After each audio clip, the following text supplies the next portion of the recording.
Hey, hi everyone. My name is Osama, and I'm here with Gemma and Ian on the BiG Scuba podcast, where we talk about all things diving. Hello, everyone. Welcome back to the BiG Scuba podcast. My name is Ian, and I am one of your co-hosts for this show. And with me is Hello, my name is Gemma, and I've got a nice voice, a little husky voice. I've got a husky voice, so yes, Yeah, you're still with us. That's the main thing. Well, you know, man flu and all that. I suffer in silence, Gemma.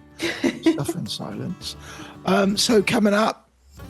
Let me just tell you that these episodes are sponsored by the lovely people at Not That 90. They are Beyond technical. Yes. Did that together. Yeah. So coming up, we're going to talk to you about the Go Dive show because that was on over the weekend, well, just gone. So it was really good, and we'll have a little chat about that.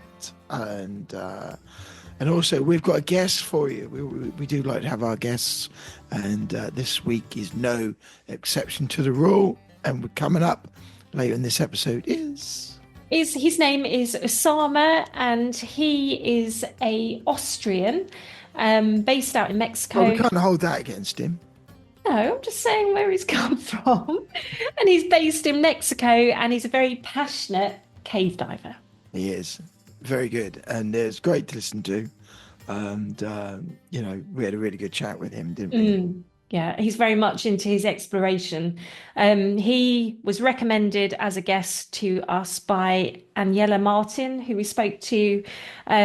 She works offshore as a surveyor, underwater surveyor, and she recommended that we talk to her friend Osama, and he proved to be a very interesting guest. Yeah, she was absolutely right, and we ought to say thank you very much for suggesting Osama to come along. And if you've got a guest, do let us know. You know, don't hold back. Do tell us, and or if you're listening and you think, hey, I've got a story to tell, then you got a book coming out, or you're in a film. Who knows these days? Yeah. But anyway, you're a diver, and maybe you just got something interesting that you want people to know about. Then, hey, this is the place to do it. Make contact. Yeah. Yeah, anything to do with a connection to the watery world. Absolutely, and we'll get you on and have a chat. We'll probably get your name wrong. Well, I will. Gemma won't. I probably will. But if you can bear that, then do make contacts. You know, raise your hand, let us know, and we'll get you to the front of the class and have a chat. Yeah, and if you've listened to any of our previous podcasts, you can see that it's an informal, friendly chat. We don't have any sort of set structure to it. It is just talking and hearing about experiences and stories and inspiring others about their underwater journey. Yeah, me and Gemma usually clam up and go quiet, and we just let the people chat and talk, and you know, they just fill the space with their life. Yeah, we have a few set questions at the end of our Really, podcast. isn't it? This whole podcasting business. Oh, it's a dawdle. Yeah. Anyone can do it. Yeah, forget all the editing and the social media side of things. We're on about we edit, do we? No, we just record this and ship it out, don't we?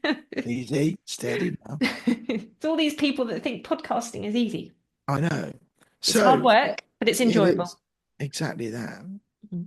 So should we crack on before my my voice disappears and I go the full Barry White on us? Don't sing a song. You don't want me singing. I think you've been doing too much singing in the daytime. I think might get to a whistle. Might be able to do a whistle. I think tomorrow morning at CrossFit that'll be very quiet. I'll be whistling to everybody. Anyway, let's talk about let's move on, you know. Get talking about the Go Diving show. The Go Diving show is the only diving show in the UK, and it usually happens kind of beginning of March, late February. Yes, and there used to be two. There used to be one in Birmingham, and then well, that's no more. And so we now got this one dive show. And I went to, I was lucky enough to go to one right at the start. Really enjoyed it, and it always been a good atmosphere. And this year was no exception again. Um, always good time to catch up with people. You know, it's one thing we missed in COVID, wasn't it? Was the Yeah. whole getting together, having a chat, talking. Can I say it? Diving bollocks. You know, we get together, don't we? And we talk the diving chatter. Talk the Um, diving talk.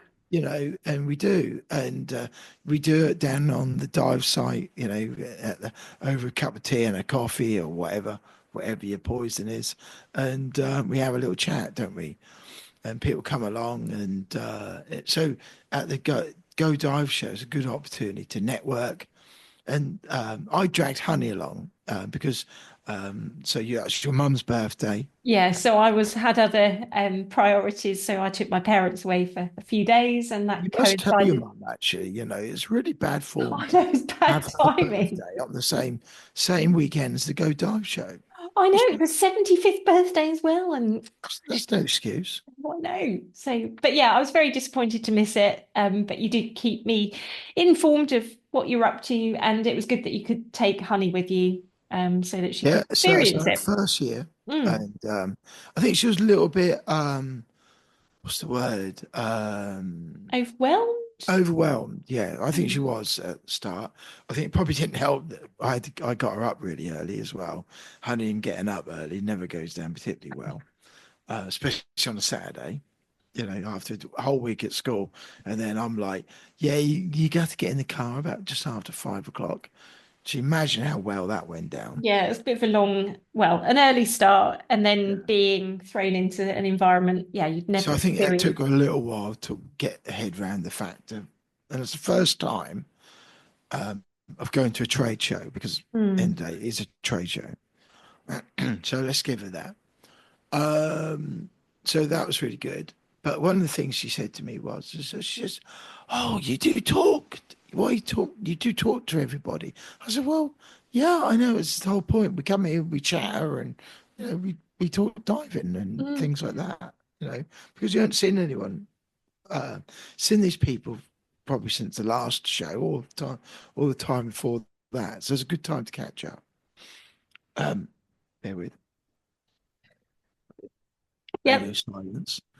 Um, So yeah, and that is the beauty of them. So we of doing these shows, and I think the actual Stoneleigh Park is a great place for that. It's a good size site, isn't it? So there Good were two facilities. halls, weren't there, that you could Yeah, walk last year around? was three. There's a UK Mm. one, so but it was Okay. in two halls. There's a lot of stuff going on. There's still the pool there where you could book a rebreather try dive. Although there seemed to be some question mark about that. I don't know. Best to look on Facebook about that. And then Speakers. the team through, they were there for dive raid, doing side mount try dives as well, like Hmm. what we did last year. And you know, it's a good thing to do if you do go,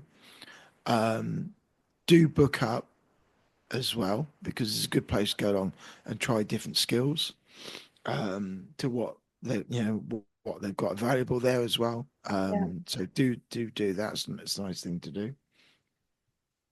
And there's during the day or over the 2 days, there's a tech um, stand, sorry, tech stage Stage. of various people doing speaking about their tech diving during the year. There's also the inspiration stage, where you get people talking about photography and skills, and maybe they've done something special. And also you've got the main stage. So you've got people like Steve Backshall coming to talk about whales, sharks, all that sort of stuff. So, and that was really good. And we did hang around for some of them. I was only there on the Saturday. Um, Um, so yeah, so I was only there on the Saturday. Yeah, it is a 2-day event, isn't it? So some people go for one day, either Saturday or Sunday, and then other people go for the whole weekend, which we Yeah, did last year, didn't we? yeah, and as it was Honey's first year, Mm, I think that one probably day would have was been a bit probably. much for her, to be honest. Especially with school on the Monday, so we just Yeah. went on Saturday, and So that what went did you, well. That was nice. so did you just walk around and Yeah, we walked around, and so the usual thing is it opens at 9:30. They've got the waving diver outside. It's always good to see. Security was tight. I don't remember that first time no? last year, previous years. Metal detectors, like airport metal detectors, on coming in, going through your bags, stuff like that. Um, some guy was asking me lots of questions about full face diving. So I was helping him as I was trying to sort out security for me and Honey. There's always characters at the Go Diving Show. But hey, I'm happy to help at any time, Great. But anyway, so yeah, so that was the start. It's good to see the security because it's good to know, these things are being checked and everyone's safe because you never know these days. And then what I've done is I've kind of made a list, so I'm going to go through the list. I think that's probably the easiest Okay. way of giving people shout outs as I kind of met them and different brands who I saw as I came across them. Is that all right? Yep, fire away. Um, so one of the first brands I came across who was there was AP Diving and JJCCR. Saw them. Um, and also there was a really big contingency from Royal Navy. Hmm. So they were there, and that's really good to see them. Some are in uniform, some not. Um, and I think they were doing some bits and pieces on their stand. So shout outs to them. And they were doing some career stuff as well. That's So, good. so if you're thinking about doing, that as a career next year, bear that in mind because hopefully they'll be there next year. So always good seeing the guys and girls from the services making a um, Hammond Dry Suits. They were there and they gave us a shout out. And also, can I just say, Typhoon and Dark Diving did everything that we said that we had to do for our free water bottle. So I'm looking forward to my free water bottle, guys. And you did also confirm on social media as well that you've seen it. So we had to share a photo of their stand. So So you're waiting for your water bottle. wait for my water bottle. Mm-hmm. Who knows? You might get two. She might get one as well. Whoa. Woo. Well, I don't do this on my own. Gemma. It's joint effort. It's a joint effort. So hello to you guys. We should also say hello to Dean Martin on the Dynamic Nord. Now, massive, probably one of the biggest stands there, actually. Mm. Um, Big white, glossy, lots of products to look at. If you're looking at, they've been in Germany and Europe for quite a while, and they're new guys on the block in the UK. So you're probably now starting to see them in the local dive shops. And it was really good to see their new stand that they got a massive, great big white stand. So it was really good to see all the products and stuff that they had Mm-hmm. for sale.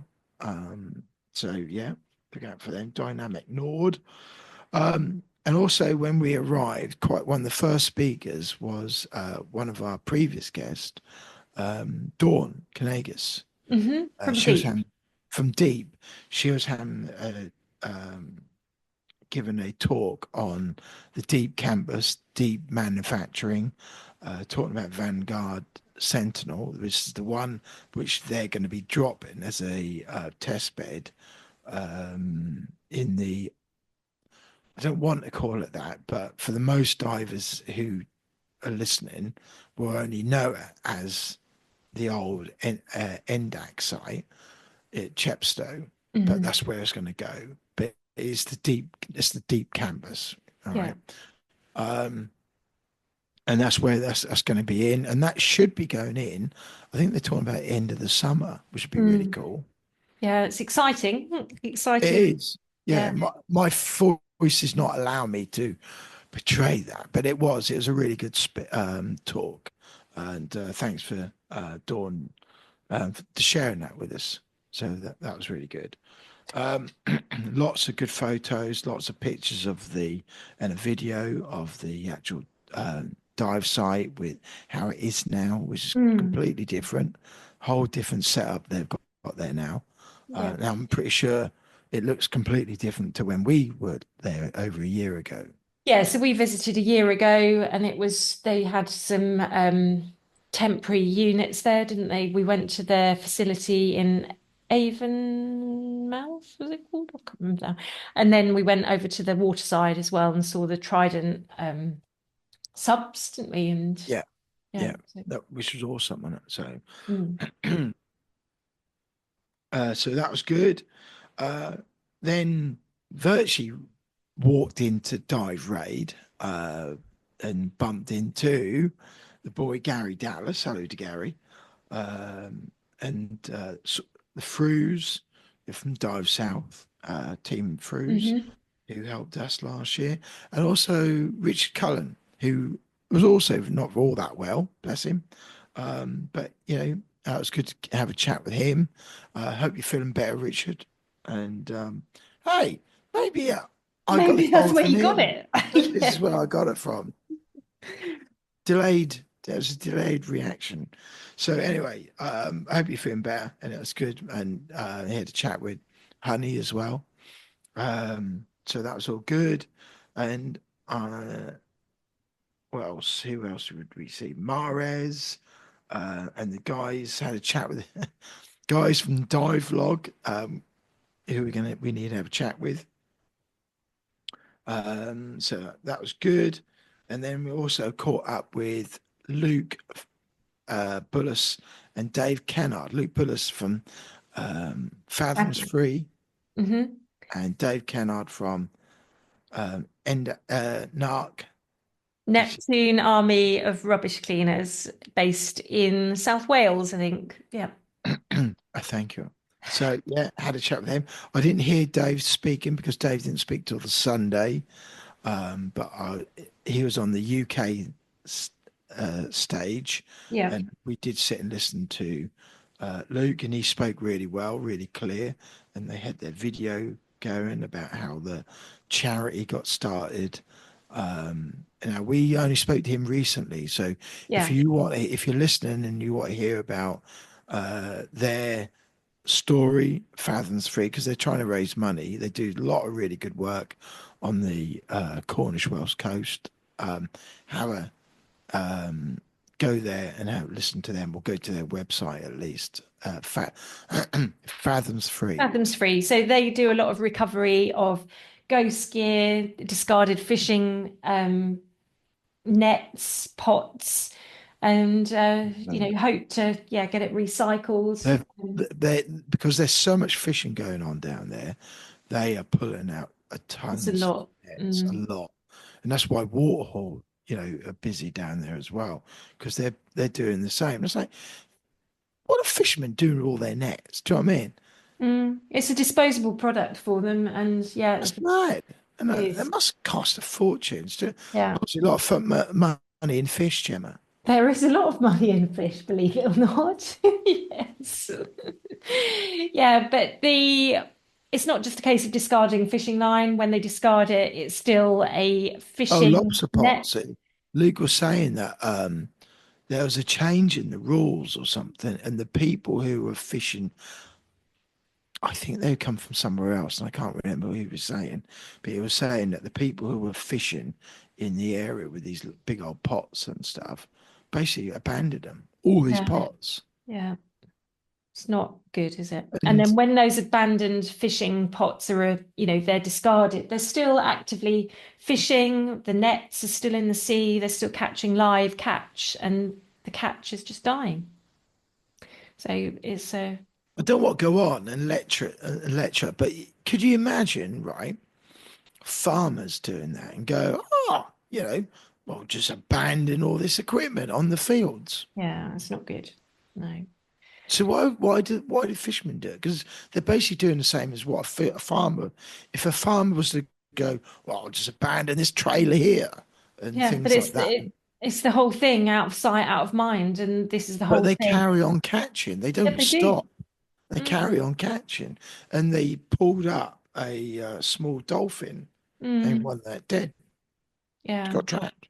it's really sad. Yeah. It's sad seeing stuff like that. Anyway, so that was a really good talk, and do go to their website. Who else? Who else? Who else? Oh, shout out to the guys at Stony, and I did literally shout out to them as well. I think they're trying to. I So think they're these are trying to some of run the away. employees of Stony Cove. So you managed to see them and give them a yell. I think they were trying to run away at the time, and cheeky lot. Anyway, so shout out to them so they can get away on the fourth element stand, which we'll come to shortly. Saw Tash and George, had a quick chat with them. Might want to look at Punk CCR on her Instagram because she's making all these fabulous sleeves that you can buy via the Narked at 90 website Yes, for so your look at rebreather. Narked at 90, www.narkedat90.com. Yeah, so look out for that. Arctic Adventures. Honey really took a shine to that, which is all about diving and exploring Iceland. Now, we did speak to someone from Iceland, didn't we? And that's a real short flight to go and dive at Silfra or snorkel at Silfra. Yeah, and have lots of adventures, lots to do in Iceland, an amazing landscape to see. Yeah. So volcanoes. Who don't want to go see a volcano? Hot springs. Yeah. Yeah. I just you just can't imagine what the energy of that volcano must be like to hear. Shout out to Sally Cartwright. East Midlands Diving Chamber. Yes, big time for them coming up. Not going to go into it, but yeah, it's big time for them. We're all talking about budgets and things like that. Politics all gets involved. So good luck for them. And it's really important that we keep our chambers open. Very Us important. divers need our chambers. There's not enough of them as there is. So we need to make sure that all these diving chambers stay well supported. All right. And hopefully we might even get to go up there and have a chat to them and also have a look around, which would be really cool if we can later on in the year. Hello to Jurassic Aqua Sports and O3. So I went to see O3. Long, I've always dived in O3 stuff. And it was good to catch up with Tom. Sean and Marcus. Hold on, I think I missed the Tom out. There's another Tom. There's three Toms. Tom. Is there another Tom? How many Toms is I definitely know there's two Toms. I think they just breed them at O3. They do. They just call them Toms. Or is everyone down there just called Tom? Yeah, something about that area.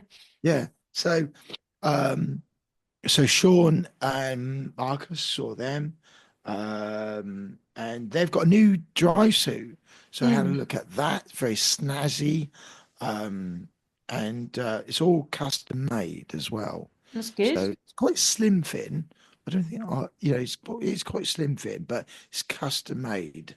So, but it looks smart, looks good. Good. Yeah, we'll look that up. Yeah, look them up. They're also, I should also say, while we're talking about O3, they are doing a good deal for instructors as well. Yes. So if you're an instructor and you're looking at getting a new dry suit, you might want to speak to O3 because they're doing good deals to instructors at the minute. Yeah. Garmin had a massive stand there as well. So hello to them. And also GUE, they were their big presence as well. And hello to Mr. Wake, So he went to see Chris. He was a busy bee with his tape measure around on the Sandy stand. He was on Sandy, and then next minute he's at sheer water, and then he's back on We had a Sandy busy stand. Saturday. He had a very busy day. Yeah. Actually, I think he was there on Sunday, possibly. So, but he was busy measuring people with his tape measure. Good one, Chris. So he was doing that. That's that. You can hear our rotor list.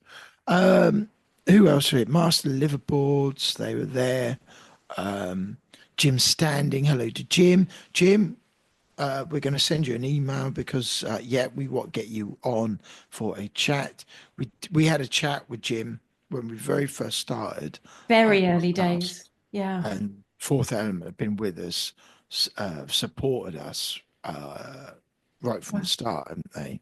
You know, your very first dry suit was it was a Hydra dry suit. supported by Fourth Element and your thermals. Yes, my exotherms, and we've also had fins, masks, so been really, really good to us. Yeah. They have, honey dives in those wreck fins and in the dry suit now, Right. and it looks really good. Yeah. So Fourth Element have been brilliant all the way through, and we had a chat with Jim right at the start, and we were like green around the ears, weren't we, with podcasting, and we never recorded it as you did. Or part of it or something like that. I can't remember. It was middle of COVID as well, wasn't it? Yeah, it was just a catch up, wasn't it? But I think we definitely need to get Fourth Element on chat because Jim being one of the founders of Fourth Element has got a story to tell. So and they're very much into sustainability as well, which is really ocean positiveness. So definitely, and they're a worldwide brand now as well, but based in the UK, which is great to support. And then Jake, JD Scuba, aka JD Scuba, had a good chat with him and a photo opportunity. Mr. Fitness, we should really call him because he is fit. Amount of running that man does. So he kind of encompasses dive fitness truly. Definitely, yeah. And follow him on Strava. Look for him or follow him on his Instagram account. He's always doing something. That man that doesn't sit still, does he? He doesn't. No, running up hills and in Wales and. He should really buy a car. You would find you don't have to run so far. But anyway, it was good chat, and we always catch up, and always good to see him. On stage, introducing everybody was Mr. Torbett. So hello to Andy, another previous guest, and he introduced everybody on the main stage to Ranva, Ranva was there. You probably know Ranva from Fourth Element as well. She and Maria, hold on. Listeners is just having a slurp of We're nearly there. We're nearly there. We're battling on, Gemma. We're battling on for the sake of our listener. Just that I hope our listener is still here. Right. So Ranva gave a great talk, amazing photos. Unfortunately, Maria didn't make it because she was unwell. Another one. I feel her pain. Yeah, there's a lot going around. So, but Ranva has been on as Ranva's been on as a guest. She has. Yeah, a long while ago as well. She had to get back. She gave a great talk and showed us lots of photos, some of the colours of the caves. And I looked to my left and looked at Honey, and she's like getting closer and closer to the when you see meerkats, don't you? How they sort of like lift up from what they're sitting on or standing. Entertained and enthralled. Yeah, and that's what and that was lovely to see. And I whispered and I said, that could be you one day, if you really get into diving, and that's what you really do. Because she's really want to get into like marine science and stuff like that. So that was really good. And Ranva gave a chat on cave diving in Thailand. Some of these caves are just amazing, you know. Mm. And she was explaining about how the poo of the cities where they because they're above these caves, You mean the sewage? yeah, filters down. So some of the caves you can't even go into it anymore. No. And They didn't realize that the governments didn't realize that they got currents in, not out, you know. raisins and currants, you mean Well, not currents like raisins. moving water? I do. Yeah. That basically is sweeping all this stuff out into the sea where the reefs are. Yeah. And It's not good, is it? yeah, and we've had a previous guest, Lisa Blair, a few episodes ago, saying that it's a fact. There's no pristine water on our planet anymore. So some of the stuff that they are doing. So Ranva was explaining that somebody said to her once, and Maria, that you should dive with meaning, dive with what's the word? Purpose. Purpose, yeah. And she said, the reasons why they did a lot of this exploring out there was with purpose of these findings that they did, because they took this, this Nemo system that logs where they are with GPS and things like that. Christina Zanato, when she Yeah. came, told us about the Nemo system. And it's a good way you can log, and you could see when you put that onto a map, you can see where they've been and how much they've explored, and that's just a tiny, tiny little piece. And these caves go for miles potentially. There's so much more to explore there. So that was really good, and the fact that the findings are helping the governments make decisions on, sorting all the sewage problems out and things like that. Incredible. Yeah, it was So good. if you want to find out more, look at Ranva, look at Maria Boller up, look up Nixie, Nixie expeditions. So look them up. Or you can do similar things if you go to another website called Exploring by the Seat of Your Pants. Look that up. All right. So that's another way you can do it. And you can get involved. But you obviously, that's not for anyone. That's going to be certain, cave divers of certain caliber.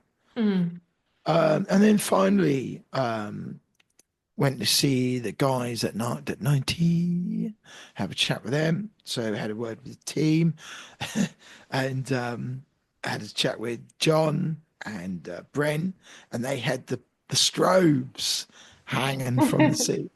The Pathfinder Gen X stroke. Yes, they had them, which a certain member of the team said she was going to be seeing them in her sleep, because they are super bright. You don't realize how bright they are until you're standing next to them. Can you imagine standing next to one of them all day for 2 days and they're flashing away?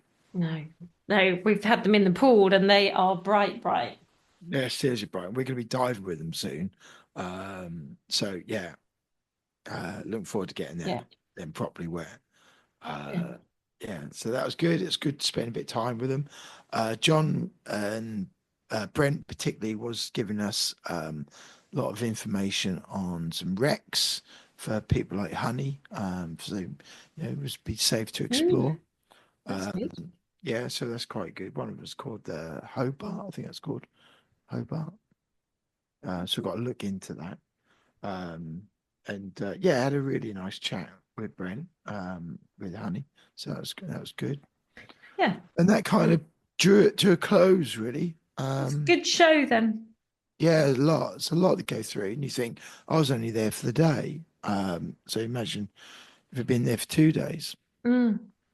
Yeah, All the other speakers and stuff. So to say to Mark, I'm going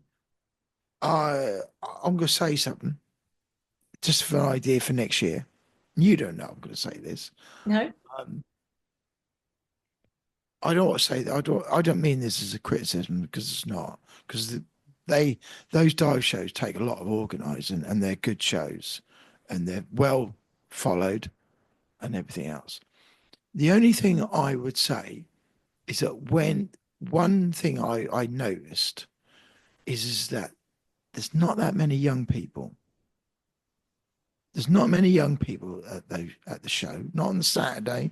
I can't speak for Sunday, so maybe there was more on the Sunday. So you're But on the saying, Saturday, the average age, I would suspect, if somebody actually took stats and noted, I would say the average age was about 40, 45.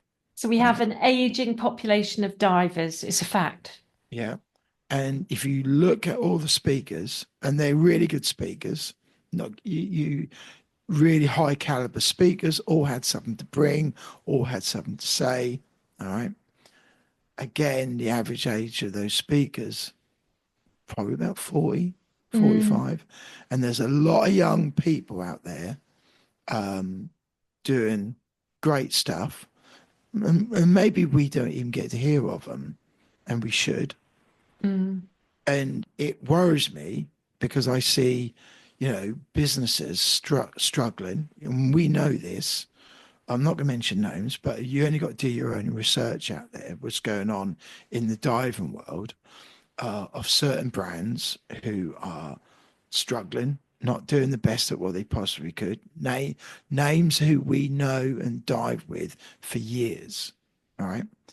And for this sport that we love and cherish and want to do and do more of to survive, we've got to get new divers, got to get youngsters involved, got to engage with them and get them along, and then keep them and get them motivated. This is what I say to Honey, and I've said to the people who I met over the weekend, is I want to keep it fun for her, because she puts a dry suit on, it's heavy, and she's got all the weights and stuff like that. And in our climate, the water's freezing cold, Yeah, but you've got to make it fun and sustain the interest. So the only thing I would say to Mark, if Mark does listen to this, or and Mark's team, is you got to look at the speakers well, and get youngsters involved, get youngsters to talk about why do they start diving, get more youngsters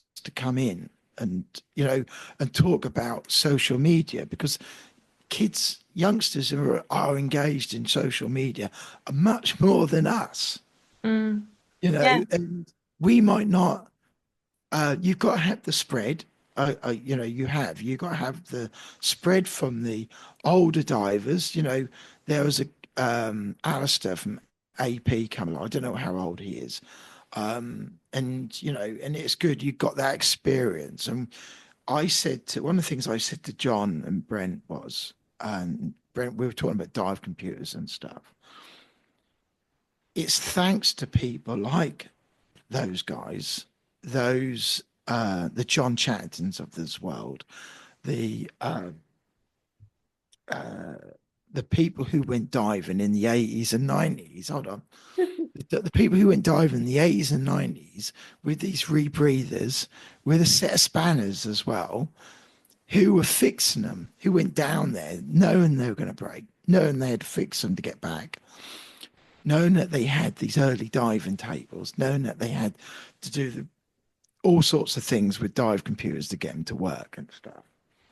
So people like you and I and Honey and other people can just slap them on the wrist and go diving. Yeah. Yeah, and So we've got to appreciate it. So, but we need to get the youngsters involved to get them to come on. So we need the youngsters too. So what I'd say to Mark is, great show, really good. Thank you very much. Well organised.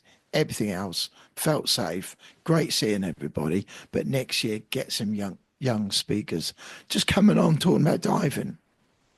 Yeah.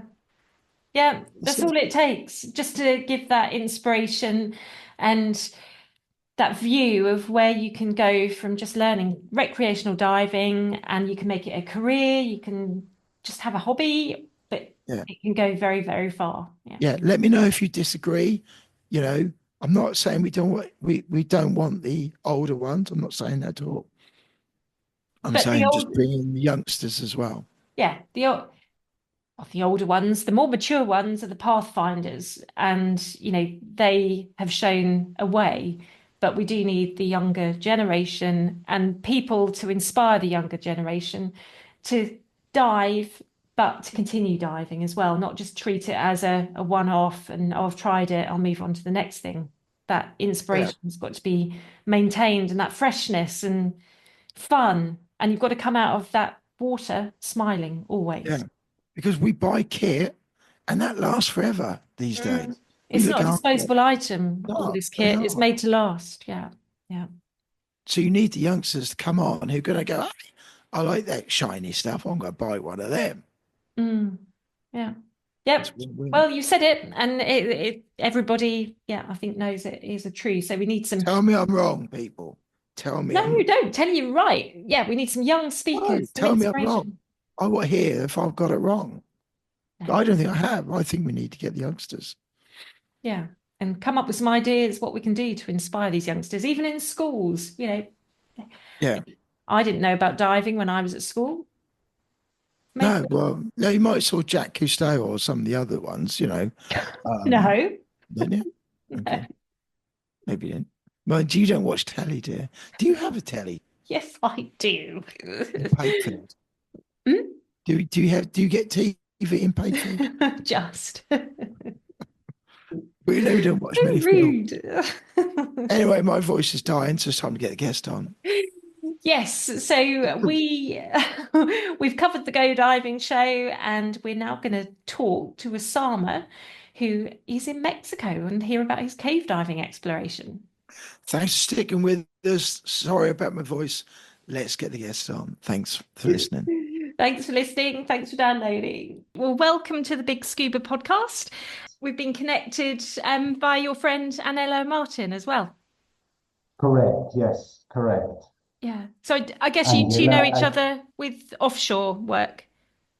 Yes, correct. I know Aniela from offshore work. She is working for the same company as myself, and I just saw her 2 weeks ago when I left the vessel in Greece, and she had to rejoin. She was, I think, for 3 weeks traveling here in Mexico, where I live actually in the time I was at work, and she's back at work now, and I'm enjoying my time off at the moment, which is nice. I did indeed. After Aniela told me about it, after I got in touch with you guys, I was on the vessel at that time. That's why we couldn't start it straight away. And I took my hour off in the gym during the day to listen to a couple of podcasts. Yeah, I kind of cherry-picked all the cave diver stories. Good. Yeah, we've spoken to a few. It's been a cool journey for you guys, I think. I had heard about the podcast. I indeed never listened to it before, but I really like the format because it gives a bit of time to actually really chat rather than a 10-minute format. And I think you have a very good session going on there with your podcast. So Thank you. Very nice. Great, that's really good to hear. Thank you. Thank you. And whereabouts are you based at the moment? Hello, guys. Thank you very much for having me. I'm based at the moment in Quintana Roo, Mexico, which is where I live since 12 years now, and where I settled poorly to follow my passion of diving, basically. So that's where I am for at least I live here full time, but through my job I travel a lot. But I'm at least like 6 to 8 months of the year here in Mexico, basically. Wow, great place to be. Yeah. So how did your diving journey start? My diving journey started, I guess, in a way, a little bit unusual. None of my family, was a diver, is a diver, or indeed is very sporty. But in a certain way, I would like to say it was always meant to happen that I would be a diver. I was always, as a child, absolutely fascinated by nature programs, and specifically underwater programs. I just couldn't see enough of like fishes and coral reefs and those things. And then, as luck would have it, when I was 11 years old, I was with my dad actually for a very short Red Sea holiday in Hurghada, and which is when a normal hotel resort type of thing, and there was some discover scuba diving in the hotel swimming pool, nothing very exciting, 2 meters deep, I don't know, 10 meters long, whatever, do a couple of rounds. But I was a 11-year-old boy, and breathing under water for me was absolutely amazing. And then they told me, to my big dismay, after that, whatever it was, 1 hour session, although I do still remember it quite well, they told me that I'm unfortunately too young to do an open water course. Back then, you had to be 12 years old to do a class, basically. But being Egypt and things being more relaxed, especially at that time, they told me, well, why don't you come for the rest of the week just diving with us on the boat without qualifications anyway?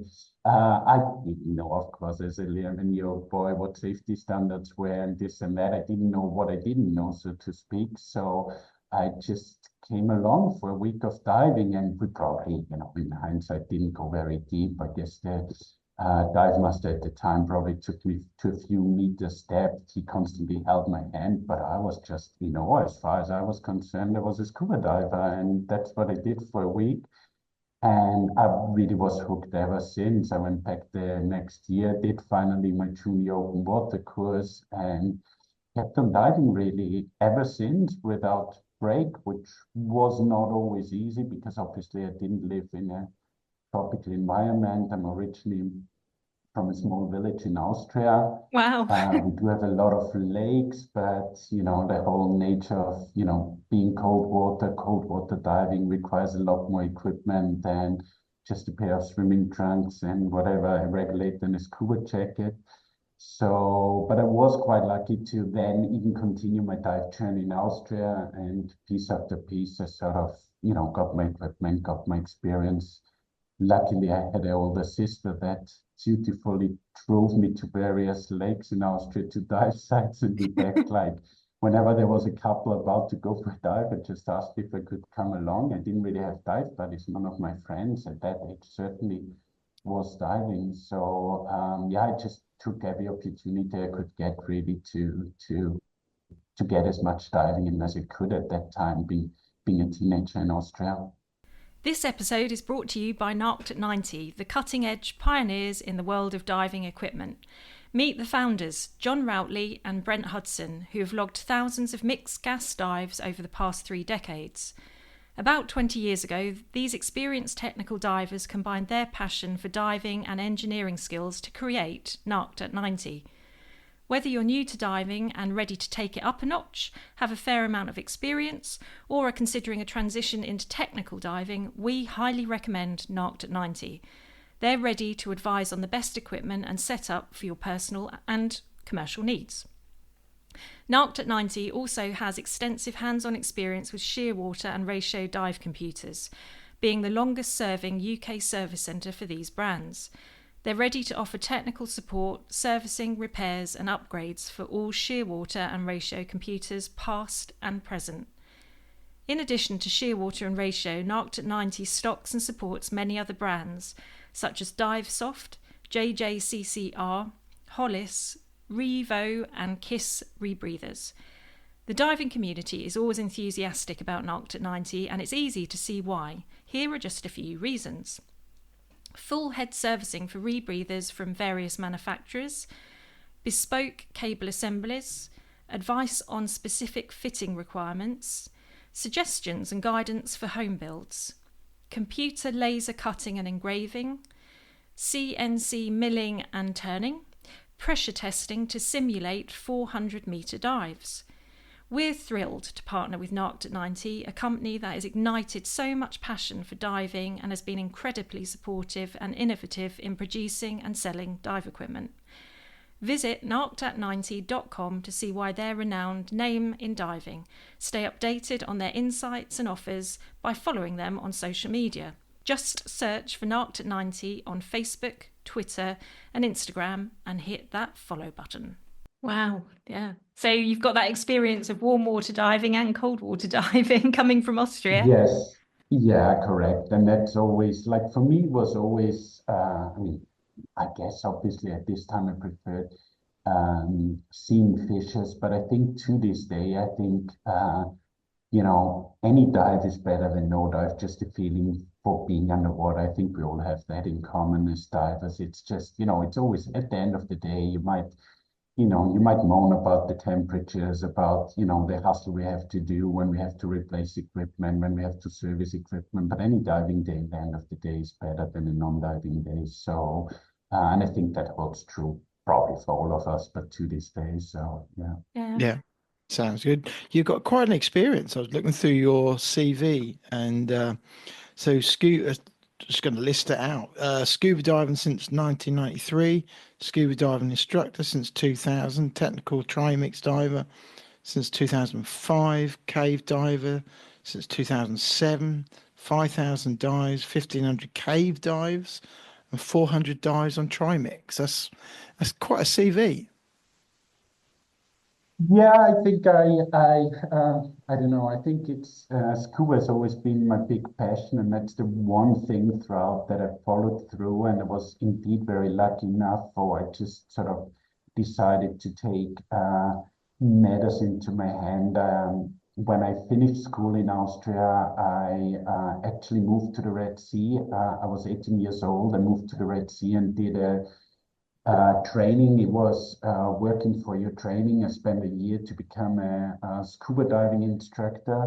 Mm. And then actually I planned to go to England to go to university, but I canceled those plans and stayed 2 more years in the Red Sea and worked as a diving instructor. But I think so that's how I very quickly gained a fair amount of experience, Yeah. but absolutely zero money to pursue technical training. So I think I was forced at the time because my interest was maybe greater than my experience. We sort of did maybe a number of dives, so equipment configurations, which I wouldn't be too proud of these days. But in the end of the day, everything is experience. And then eventually, I did actually decide, okay, I should get some form of further education. I moved to England finally. Um, I decided to study in Plymouth in the southwest because that's where there was the only university, as far as I knew at the time, that had a diving center. There was greater diving opportunities, and little by little, then in my time in the UK, got into technical diving, and later on, once I had the money to get into cave diving, and that I think that was always really where I wanted to head. That was always my big passion, and by luck, I structured my life so that I fully live that at the moment, basically. Yeah. So what did you study at Plymouth University?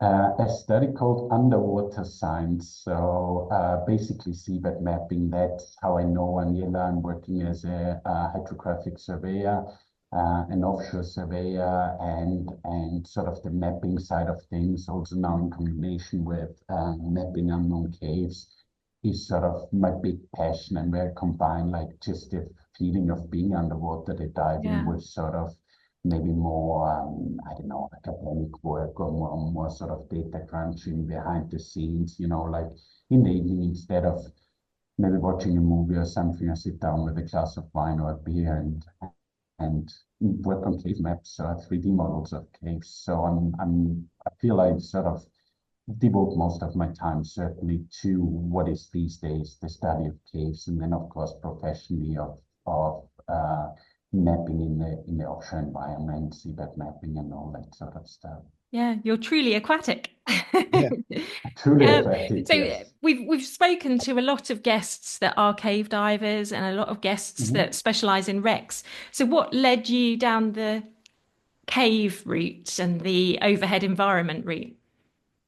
So where I was living in the Red Sea for a few years, and where I visited throughout university, was in the north of the Red Sea in the Sinai Peninsula in Dahab.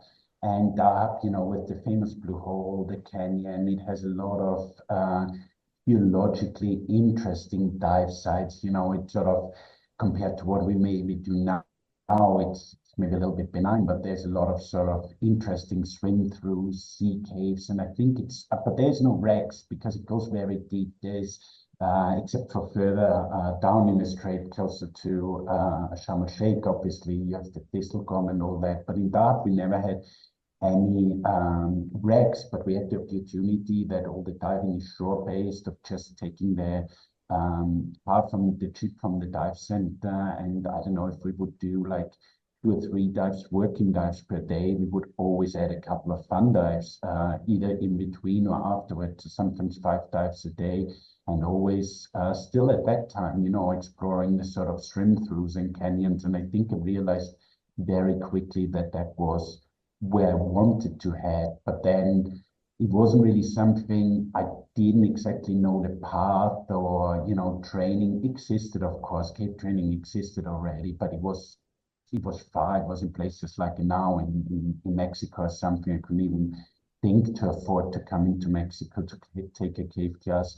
But so the first thing I did actually in the first week when I arrived in Plymouth in 2002, I think, I signed up to the Plymouth Caving Group and started dry caving in the UK. And then in that time, also in Somerset, you have a few caves where, yeah, I was brave enough. I had a good friend. He was a cave diver already. We explored some of those caves. We dove some of those caves. I wasn't certified at that time. Maybe some of the more, well, let's say stupid things. But I always followed that through. And then eventually, I think 2 or 3 years later, I could afford the training. I headed to France and did my cave training and did that. But what also really got me more and more into caves was just a little bit of a logistical problem. I always wanted to, like, I was already technical diving certificate. I was very interested in all the cool wrecks you have in the UK, but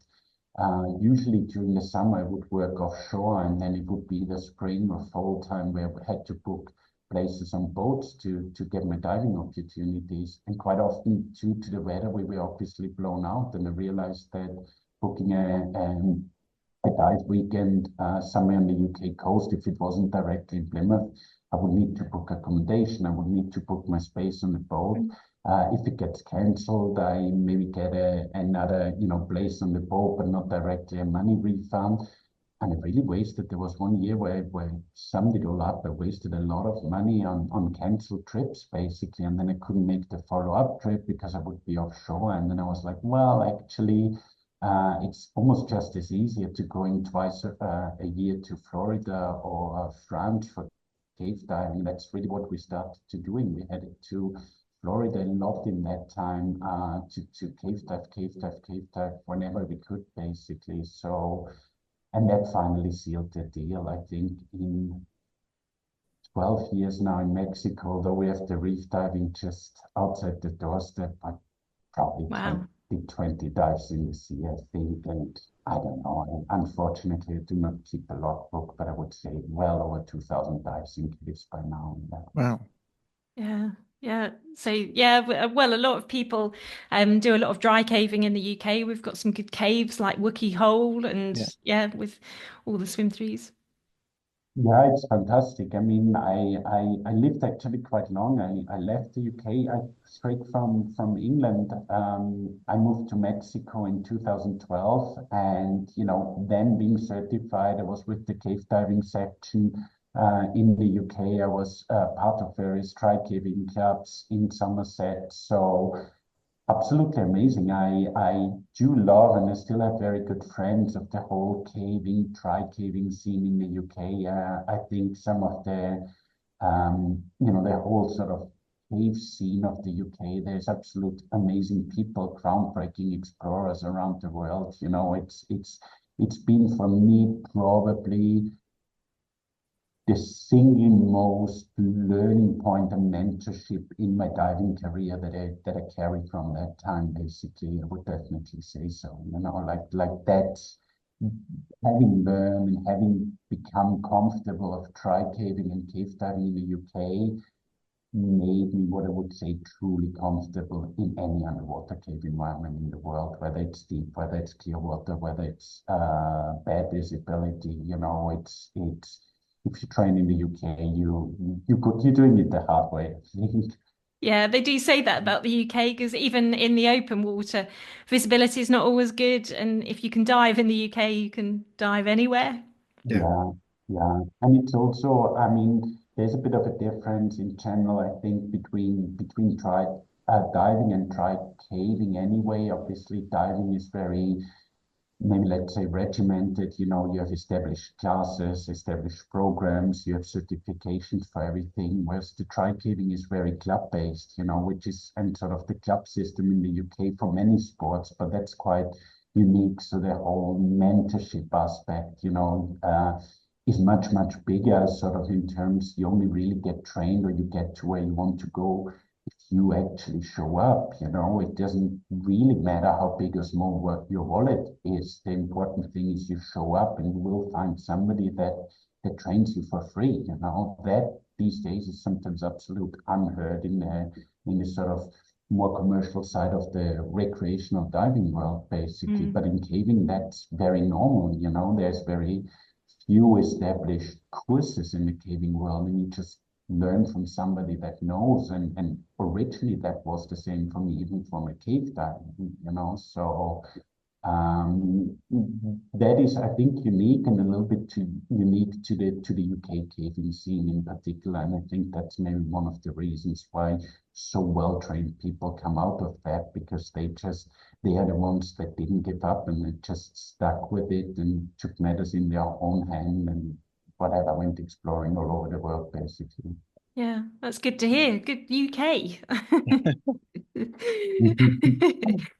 Shout out to the UK cavers for sure. So while you're in Mexico, so what's your role? Are you exploring? Are you trying to discover new caves? Yeah, I'm actually, it's a combination for me. I do teach, I also teach cave diving classes to all levels for global underwater explorers. I do that to, let's say, a minimum that where it keeps my passion, where I'm still engaged. I absolutely love teaching divers, sharing my passion, sharing my knowledge. But of course, I do have another job, which is offshore surveying, so I'm maybe less bound to the commercial pressures of teaching diving. I can choose when I go in the water or who I teach. So that makes things a little bit more relaxed. And my big passion is really the underwater exploration. For me, it's been very normal. I think I never decided to become an explorer, and I think that's what I meant with sort of the UK has given me a big mentorship. It was always normal to choose a project, to choose a dive where we could accomplish something. And for me, exploring new caves, so in particular for me, mapping those, but those are usually on the exploration dive, we include the mapping and then creating the maps of places, people have never been to. Seeing, connecting the dots, so to speak, is probably my biggest driving factor. Yeah. So when you're in a cave exploring an unknown area, do you take equipment down to map the area? Have you? Yes, so as a rule, we always dive in a team. A team can be a minimum of 2 people and can be as big as 20 people. We've done many different projects involving many different dive teams as well, where we just sort of on day one, a team of 2 divers go explore. On day two, the next team takes that knowledge and sort of explores further. And we always aim for us, sort of the saying goes that you haven't explored unless you come back with data, basically. And because it's part of my profession being the surveyor. I'm also, of course, in the cave environment, the surveyor on the team. And then, although we are all capable of doing the survey, I'm usually the one who adds it on the computer in the evening or on the days or weeks to follow. And I usually get a bit grumpy if some people made mistakes with the survey data. So more often than not, I elect to be the surveyor, basically. So number one would lay the line through the cave. Obviously, we always lay a line to find our way back. So there would be the diver ahead of me laying the line, and I'm immediately behind that diver, one station behind, doing the survey, using whatever equipment is necessary. We have had huge advances advantages or advances in recent years of, having more and more digital survey tools in dry cave as well as in underwater cave. And we just manage per dive to accomplish way more exploration because it's so much easier to survey those caves these days and way more accurate as well. So when it's all said and done, if things went well, we went to an absolutely new cave, we laid the line, we did the video and the survey. Usually we lay the line and survey on the way in, the video on the way out, and everything is done after that first dive, and we can explore a new part the following day. So that's very efficient basically, and that works quite well. Yeah. So it's obviously different going through small spaces. What's your dive configuration? Are you rebreather, side mount? For me, the dive configuration, it's a little bit interesting. I have to maybe be careful what I say now. I'm teaching for global underwater explorers who are quite standardized in the equipment approach. But at the same time, for me personally, really, equipment has always been sort of means to an end. I'm not really that much focused. I haven't got really a favorite equipment configuration. And these days, having done this so long, I do basically everything from open circuit, back mount or side mount to CCR, back mount or side mount. We usually have a back mount rebreather, a side mount rebreather in our configuration. And because we're going usually very remote these days, I think in terms of exploration, 99% of our exploration dives involve CCR equipment, either side mount or back mount, just because it's easier on the filling logistics if we're in the mountains somewhere, or if we're deep, or in long underwater caves, we can just stay much longer and have the freedom of choice, basically. So I think in terms of probably the most used equipment these days would be a side mount rebreather, I would say. Yeah. The caves that you're working on at the moment and exploring, what they're like, sort of, can you paint us a picture? Are they, are we talking big caverns, or are we talking sort of really tight, sort of climb through channels? So although I live in Quintana Roo in the Yucatan Peninsula, which is obviously world famous for its cenotes, for its big clear cave systems, enormous, the world's biggest cave systems. I mean, there's far more than 2,000 kilometers of underground passages in a very, very small space. Within an hour's drive from right where I sit at the moment, you can just dive for days basically underground. But and we do a lot here. It's for me, it's a huge playground. It's my local dive sites. It's where we keep active, where we train, where we practice, where we keep sharp basically. But at the same time, we do not have any mountains here. The Yucatan Peninsula, I don't know if you've been here on a holiday, diving holiday or not. It's very flat. It's dense forest out there. With those sinkholes, cenotes, and underground rivers, i.e. caves, which are so famous to dive. But it's very flat. There's hardly any elevation at all. So there's absolutely no mountains. But coming from Austria, I really started to, and coming from a dry caving background as well, I really started to miss the mountains. And obviously Mexico is a huge country, and it has a lot of mountains. It has very tall mountains. So what I started to do a lot is exploring more and more in Mexico, is particularly in the northern part of Mexico, where you have very tall mountains up to 3,500 meters of elevation, and where you have just as big cave systems as here in Quintana Roo. A lot of them are dry cave systems with sumps in between, and that sort of has become more or less my specialty, the sump diving, I think, which again is something I brought with me from the UK basically, and is it's very different in terms of challenges. The dives are maybe less long, they can be very, very deep. The water can be not so clear because it's water runoff from the mountains, and of course you have the technical challenge of getting to the dive site, right, which might be several kilometers inside a dry cave system in the mountains, and getting to the cave entrance requires maybe hiking. So some of those expeditions are taking up to a month, up to 10 days camping in the cave just to get to the water and start your dive operation. So it's very different from the clear water cenote diving here in Quintana Roo, basically. Yeah, it's really, well, time consuming as well, and sounds quite physical as well. So you must be pretty, well, need to be physically fit and strong. Yeah, I think physical fitness is required at that level of diving, and that shows all the time when we have big teams, and it shows that the fitter you are, the more you can do this day in, day out, basically. So physical fitness is absolutely important. And then I think, again, by living here in Quintana Roo and being able to dive whenever I want to, really, we have the advantage that we are mainly dived in when it comes to expedition day, right? We're usually ready to start on day one with the show, so to speak. So particularly me and my dive buddy, here in Quintana Roo, we do that together. It takes a lot of time, as you say, because we need to bring the diving equipment there.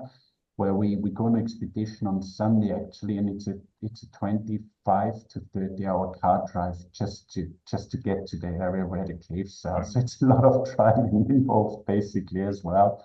And yes, then there's a lot of, if you do some diving, you have to go between sumps with all your equipment on, and maybe you have to sleep between sumps and bring all your cooking and camping gear and dry tubes and so on. So it is really strenuous, but it is very rewarding, I think. For me personally, although the distances are shorter, it's more rewarding to explore a cave in the mountains than right here in Quintana Roo, where there's miles and miles and miles of unexplored passages. It's very uncomparable. We do much more here in terms of distance, in terms of dive duration. But because it's more normal to be able to explore here, I would say it's less rewarding rather than being in the mountains. Yeah. So it's uncharted territory you're seeing in the mountains, then you're laying the lines. Yeah, very much so, especially here in Mexico. There's so many. I mean, I think within an hour's drive between Tulum and Playa del Carmen, I'm pretty certain it's the highest density of cave instructors in the world. However, I guess dive instructors usually don't have much money. Not many people actually go out and explore in the further reaches of Mexico, and many of the dive sites, especially in northern Mexico, they have in fact been dived in the 80s and 90s. But a lot of the caves we are diving, they've been last dived by people like Jack Exley or something. So you see pieces of line, you see arrows from Jack Exley from over 30 years ago, and they haven't been dived since, So in some ways, it's quite cool. It's going back in history. He, of course, used to drive from Florida to northern Mexico, where he also, like, for example, Nacimiento del Monte, where we're going next week. He did his world record dive, I think, in 1986, if I remember correctly, something like 263 meters, which is very deep by today's standards, which is far deeper than I'm willing to dive. But already in the 80s, these guys dove in those caves and did amazing stuff. And then since the mid-90s, these places have hardly been dived anymore. There is no local cave divers. That's why we have to bring everything from here. There is no infrastructure. Everything is quite deep in those nacimientos in the north. That's on the border to Texas, in the very north of the country. And by and large, we made that our playground and keep going there 2 or 3 times a year to explore and go into uncharted territory, which is interesting. Exciting. Yeah, definitely. Yeah. And is there any signs of like earlier life in any of these caves? Here in Quintana Roo, there's a lot of signs of early lives. In the caves in the north, not so much, because again, they're very technical. Sometimes, you need to upsail into the cave down several pits until you get to the water table, or or they're going very quickly, very deep, and they do get flooded. They have a lot of flow, maybe like river systems or underground rivers in Europe. So most of any archaeological remains, let's say, they would have been washed out. And up in the north, as far as I'm aware, they didn't have a culture of sort of what's famous from Mexico, the Mayans, human sacrifices and so on in the cenotes. That is not true for the north. We have a few sites where we found like shaped stones and stuff. So definitely some sort of underwater shrines or something, or where people sort of donated something to whatever god they were asking for permission or for luck or whatever.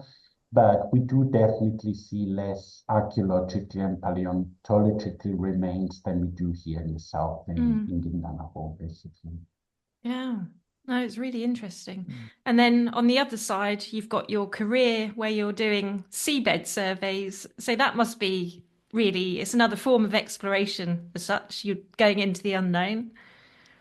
Correct. The truth is, it's sometimes just hours and hours of boring seabed, but we do find, constantly, I'm working a lot in the Mediterranean Sea, the Mediterranean Sea, the sea in general for us humans has always been, a road in a way to get from A to B, and the less, or the more moderate the seas, for example, the Mediterranean Sea, ancient civilizations, there is a lot of archaeological remains down there. So sometimes you just survey along and completely unexpected, you find a new wreck or you find pottery, amphoras and so on. So it's quite often very boring, but when it's interesting, it's usually very unique and very special, and you see very interesting things, basically. Yes. Yeah. So what sort of depths are you working at in the Mediterranean Sea? So for my offshore surveying, just to make that clear, I'm not actually diving. We do send underwater robots, so we send ROVs, and that can be from any depth, starting from 20 meters down to 3,000 meters. So I think that I would have to look it up, but I've not been working.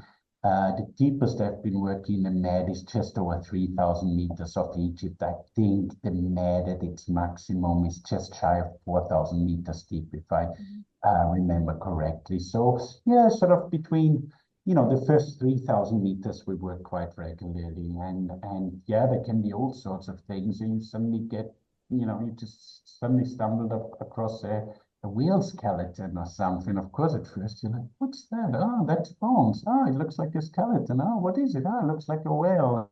And it can be quite interesting, especially when you sit, I don't know, with a cup of coffee in the try on the ship, and you're watching the underwater feed. Yeah, exactly. It's sort of the gentleman's way of diving, so to speak. Yeah. So it's really must be quite interesting and exciting at the same time to come across anything on the seabed.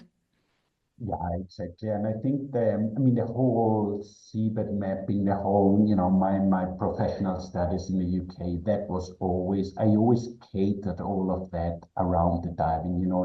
I knew it would be a niche where sort of I stay with the sea, I stay with the diving. I would be able to work as a freelancer because it's always project-based, typically a month or 6 weeks on the boat and then a time frame off. If you would do it very regularly, it would be 4 weeks on, 4 weeks off. And well, I take my diving more important. I'm usually 4 weeks on, 8 weeks off, or 12 weeks off. So I just, for me, money was never a big thing. It was just earn enough money to support my dive trips, basically. So I work as and when and cater my life, definitely. So I have time off to go cave diving and follow those projects, which we do 4 to 5 a year, I would say, which is a considerable amount of time, obviously. Sounds a nice work-life balance to me. So yeah. Yeah, I can't complain.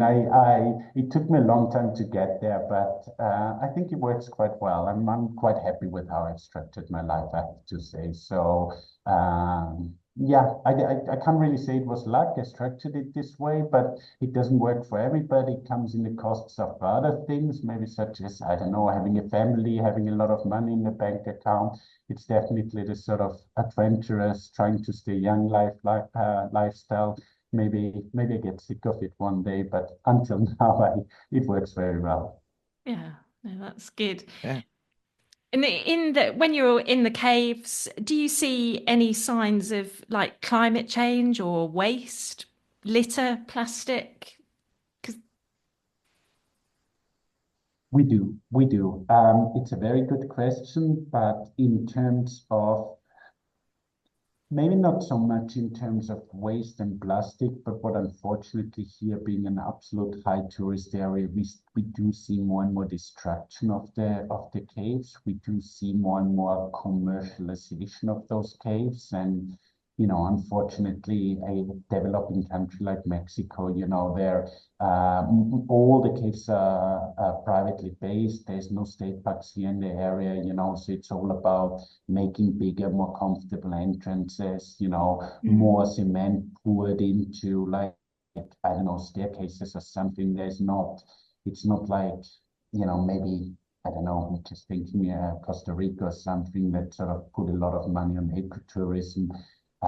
This for me here, it's sometimes sad to see, in fact, a lot of small cenotes, which were like maybe just a tiny little muddy puddle on the surface. They've been artificially enhanced by diggers and whatnot to make a big swimming hole, and that is very sad to see. So we do see, or of hotels, houses, the train that they built, pillars being erected directly into the cave, and I think any form of environmental studies and some things like this get quite often neglected. So we do definitely see that. And in the mountains, again, we do see a lot of wildfires. Sometimes we struggle going to places we want to go because it's literally, especially in sort of springtime when it's the dry season here, there's a lot of wildfires. They do get more and more. And we sometimes have diveable caves that used to be diveable all year round, and now they're only diveable half of the year because there's no water flowing anymore. It has become a very dry area. There is acute water shortness, drink water shortness, and this is always, let's say, a dangerous path for us as cave divers because we have to be careful, sometimes our mapping efforts and the good we actually want to produce by showing people what's down there and where the path of the water goes, because these are freshwater resources we have to keep in mind that we are diving but some people have commercial interests with freshwater resources, so sometimes you get maybe offers that you get hired to create a map for somebody and you're like, wow, great, I'm getting paid to do what I love. Yes, of course, we would like to do that. And then you figure out that the intentions behind what you actually paid for are not very noble, let's say. So we have become very selective of what we do with our data and who we do it for. In general, we put it all online, we publish it all, but we generally have we've stopped doing sort of contract work for that matter because again, it's maybe of a lucky position where I can afford to do it, for my own good, but you just sometimes don't know what happens with that, right? Landowners that want to dig up the cave in order to create an artificial swimming pool out of that fresh water and stuff. And these things happen down here because of the tourism. So this is sometimes a difficult question, really, what to do with the data that we gather. And I guess if all the caves are privately owned, it's very difficult to kind of give any control. And police it. Yeah, exactly. Yeah. Well, that's This good is that this is much easier in places like in Europe or I don't know, in the state of Florida that actually puts huge investments because most of the springs in Florida, they are in state parks, and I think the spring protection, for example, just last week I was out in Florida and was just great to see even road signs like this is a spring protection area, things like this. You don't find that in Mexico. I can understand it. There's more severe problems in the immediate to deal with in places like Mexico, but I think it's our task as well as divers in general. It doesn't matter if it's cave or the sea, to be ambassadors and to to keep beating the drum for conservation efforts, obviously. Yeah, definitely. Yeah, because we are the eyes and the communication to the non-divers of this. Yeah, absolutely. And you know, it's very inviting what you do with your rubbish, right? That just throw it down the sinkhole. Nobody will ever see it, you know, out of the eyes, out of the mind, basically, right? Yeah. So we have, unfortunately, as well here in Quintana Roo, a lot of caves, a lot of cenotes that are being used as landfill sites, you know, and it breaks my heart to see that. But I think it's a small shift that we can help in people's perception, you know, that those places are worth protecting, basically, you know. Yeah. Yeah. Every little helps. Yeah. Yeah. Yeah. So what does the future hold? What have you got any projects coming up? Yes, so we're going to the north of Mexico, to Tamaulipas in 3 days' time. Yes, another 24-hour driving journey, and then we stay until the beginning of March. We do some fairly deep exploration there, so that's interesting. I think the next decompression chamber is over 10 hours drive away, so it's very important that we are very careful there. Unfortunately, all the caves are very deep, sub 100-meter diving, so that's challenges in itself. And then I do still go to around the world, really. I'm in Texas for a cave exploration project in May, and then in summer I'm usually in Europe. We do a lot of in France, Italy, Bosnia, Sardinia as well. So as I said, there's at least five cave projects a year that I try to include. Not always diving. I enjoy the dry caving as well. It's different challenges. Yeah. It's definitely more scary for me. You know, I'm definitely more of a newbie or a novice in dry caves. So that's sometimes, you know, learning from others. But I enjoy the camaraderie in the dry caving. Obviously, we can talk. Usually we camp inside the cave, so it's just a bit of a different scene almost than just the cave diving. So I do throw 2 or 3 projects every year of dry caving into that mix as well. Yeah. Out of interest, how long will you be in a cave for? How many days? Now the project we're doing in 3 days' time, those are all deep sinkholes where we just go in for diving. You know, a dive can last anything from, I don't know, something like 5 hours to 12 hours. Quite usually we're like 8 to 10 hours inside the cave. But then when we camp into the cave, up to 2 weeks usually, and then sometimes, for example, Sistema Cheve, a huge project, it's a month on site. It's up to 2 weeks in the cave, go back out 4 days, just soak up the sunshine and do the same thing again for another 2 weeks. So that's a month gone right there. So And you in the see cave for daylight 2 for 4 weeks? days. Yeah, In the dark? yeah. And that Well, with in the lights. dark, and I tell you, in the dark with lights, and I tell you what, I just said, like, I'm more of a novice. That's me being a supporter to the explorers in the front. That's me not even getting in 2 weeks to the very end of the cave. That's me bringing gear to the guys doing the exploration efforts in the very front. So carrying big payloads, 20 kilos bags, 1.5 kilometers down into the cave. It's 7 camps in total. So every night you sleep in a different underground camp, and you're just going forward day by day. And then you do it. You deliver your 20 kilos load, you know, whatever it is, cheese, drill batteries, whatever they need, and you go 7 days back out. So the crazy thing is, if these guys miss something, if they, I don't know, SB9 is running out of a light battery, it takes a minimum of 7 days to deliver stuff to them, basically. That's how remote it gets. Yeah. Yeah. And that, for me, in itself, is probably the appeal and the lure of that caving world, because there's just nothing else than human beings that can bring stuff down there. You know, there's no drones, there's no professional government agencies that take over and do that. It's normal people like you and me that have to step Just in, handballing it basically, down. and explore those places. Yeah. Yeah. Yeah. Yeah. I don't know how you can cope with 2 weeks with no daylight, no sunlight.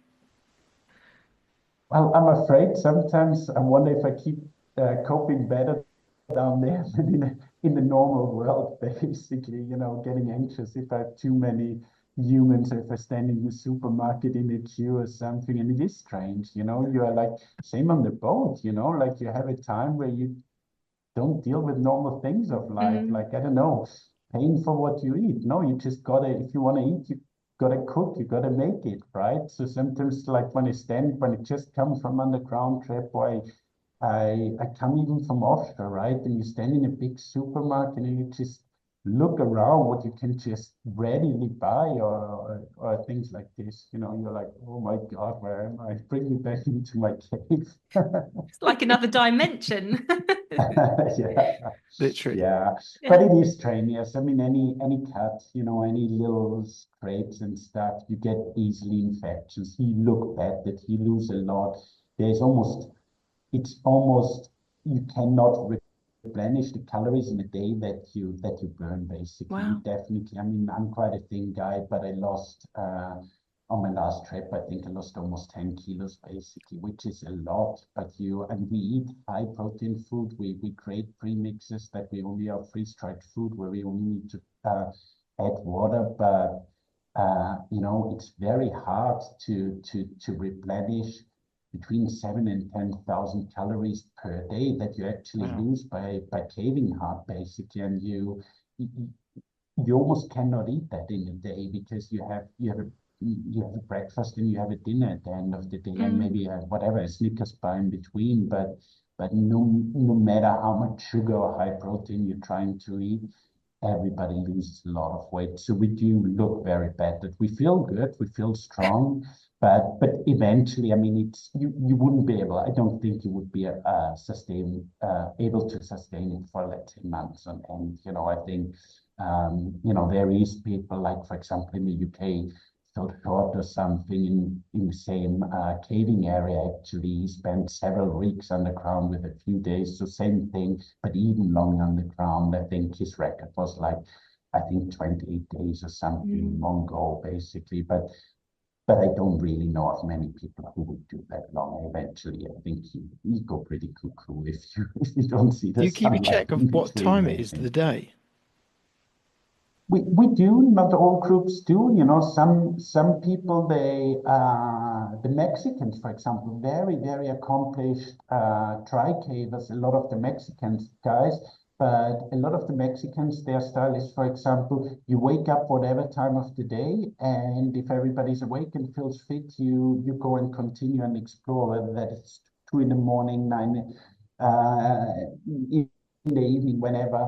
We do keep a watch and sort of try to stick to normal daylight hours. Also, because in some of the cave systems, we do have the luxury of communication with the outside world. We have radio systems in the cave, so we do communicate with base camp on the surface, and obviously they sticking to normal daylight hours. So we try to wake up early and then cave until the evening, do 12-hour caving days, and then definitely sleep longer hours than you would sleep outside, basically. I don't sleep that many hours as I would in the cave in the outside world, basically. But usually it's eat and just collapse on your air mattress and sleep. But how are you communicating? It depends. There's different system. There's a system developed by a Swiss cave engineer. It's called CaveLink. That basically is a receiver in the cave and directly vertically above, and it can do a few hundred meters of depth. Directly above is an antenna, but that's not voice communication. That's just you basically send a text message to a modem out directly above, and that modem distributes then to any mobile phone you have sort of pre-dialed into. You would be able to leave a message. We use that in France when we do dive exploration beyond the sump, and there every night we just check in with the team on the surface and say, hey, we are safe, dive went well, we've eaten, we're going to bed now. In Chebet, for example, where we are for a month, where we are that long underground, we have telephone wire all the way just laid by people Really? throughout the cave with relay points. and we just have a normal radio system where we speak to the base camp. So from over a mile depth, several kilometers into the cave, we speak to somebody outside in the tent every evening and just checking for the news of the world, basically. Yeah. I'm impressed. Yeah, and I think these are, technological advantage that slowly and slowly that they become much better. So also down there we get maybe more, it's not more luxurious, but it's also safety factors, right? Speaking to people on the surface, should anything happen, we're able to get help. Not that, as I said, help would probably take 7 days to arrive, right? But at least you can, give a status update every day and also tell everybody how the exploration is going, obviously. And if you have several teams exploring in the same cave system, you get an update from everybody. You can plan where to concentrate, the search for the, let's say, the main continuation of the cave, things like that. In relation of what you're saying, so if you're in trouble, you say 7 days that can take for help to arrive. You think how far you can travel in this world in 7 days? Just for if I hopped on a plane tomorrow, where I could get to in 7 days, just it paints a picture of how remoteness, that you're diving. It's pretty, it takes a lot of planning. No, exactly. You're absolutely right. And I think in terms of cave exploration, we're probably where humans were with mountain exploration, 70 or 100 years ago, where everything is super remote. And yes, you can still not fly, let's say, a helicopter to the top of Mount Everest, but you can probably get help quicker, somebody down the mountain quicker than from inside the cave. And obviously, that's what I mean. There's no government organization that will come and rescue. It's cavers helping cavers, So if we are in a cave and we're exploring, I don't know, some 2 kilometers in a cave in France, long distances, underwater, long distances dry. Should we have a diving emergency in the third zone, the only people that can come is other cave divers or ourselves. So we do also practice a lot in rescue techniques, bringing divers out on a stretcher, things like this, because it's actually sometimes easier to rescue ourselves within the group than getting outside help,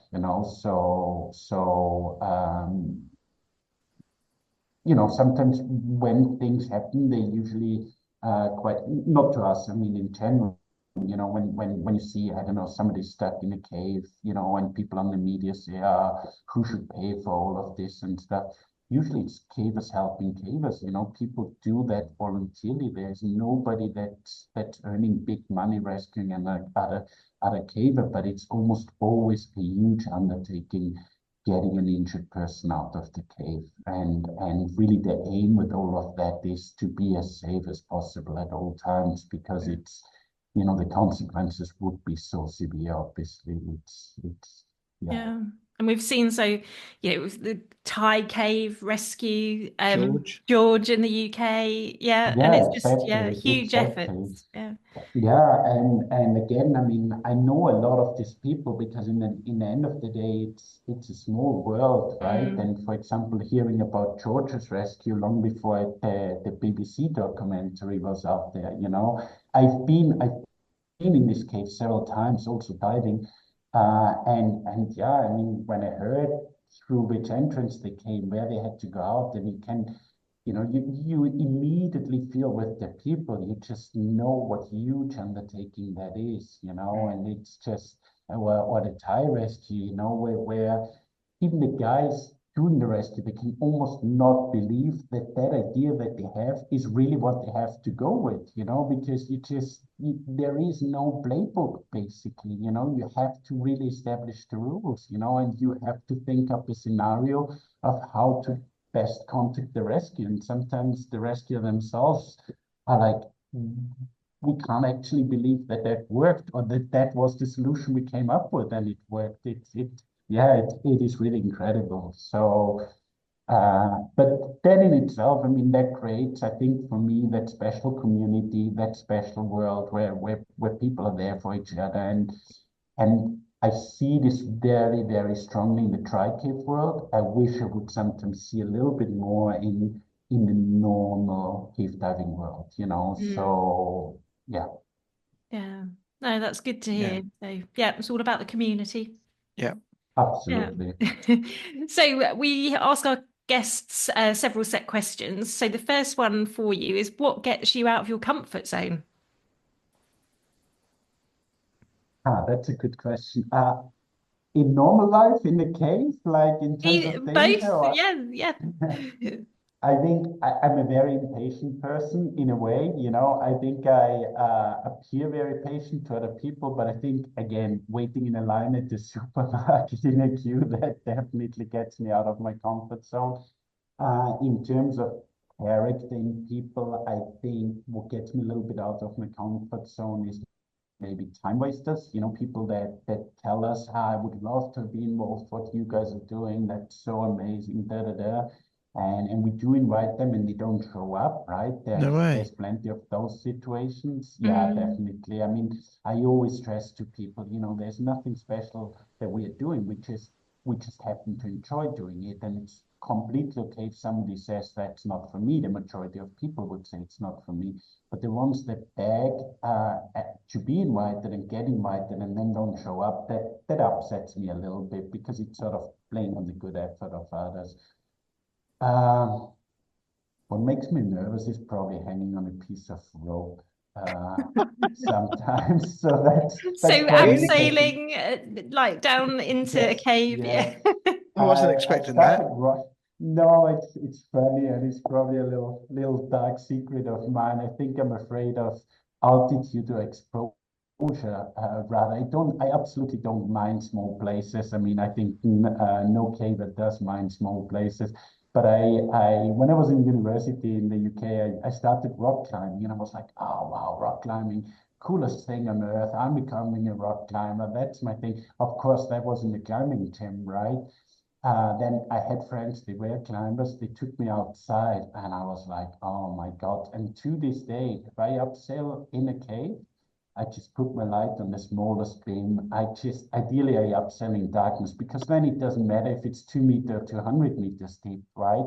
If it's a big daylight pit, which you have plenty, especially in Yorkshire, oh my God, I don't do it enough to blindly trust the equipment. And then for me, the idea of hanging on a piece of string, i.e. a climbing rope that's 10 millimeters thick, you know, it's just like, oh my God, what are you doing? What are you Funny doing? how So the mind every time I works. tell myself that, Yeah. I get I find that involved. amazing. You can't, it's heights.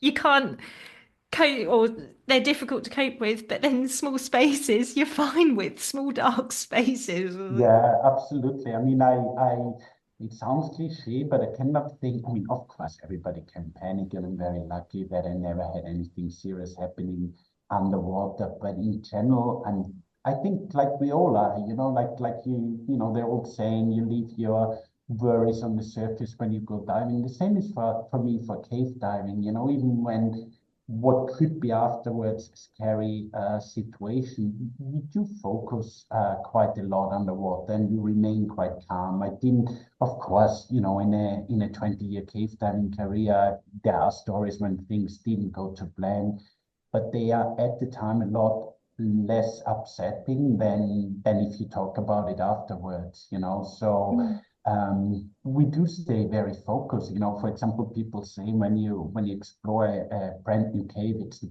best feeling in the world. I can't really share that, to be honest, because for me at that time it's work. I'm concentrating. Afterwards, you feel good because you accomplished something. But at the time I focus so much, I think of the tasks in hand, right? And that sometimes counting numbers, you know, checking azimuths, it's literally work underwater. And that's how it's quite easy. The time frame is very different. You know, if you go fun diving and you stay 8 or 10 hours underwater, that would be too long, right? Nobody really likes to do that. But when we're working underwater, the time just ticks by incredibly fast, and before you know it, you cracked up a long time underwater. So it's very different. And yeah, we usually stay calm. So there's not many things I think in cave diving that would bring me out of my comfort zone. It's definitely more the people that bring me out of my comfort zone on the surface. Excellent. Yeah. Good answers. Whether you're preparing for a local club dive, looking forward to a warm water dive overseas, or excited about the prospect of exploring a new wreck, life is full of adventures and challenges. But what if life's unexpected moments catch up with you? Good point. Are you and your loved ones prepared for the unexpected? This is where Sports Financial Services can help. Sports Financial Services are your specialists for scuba diving life insurance, income protection, and critical illness cover.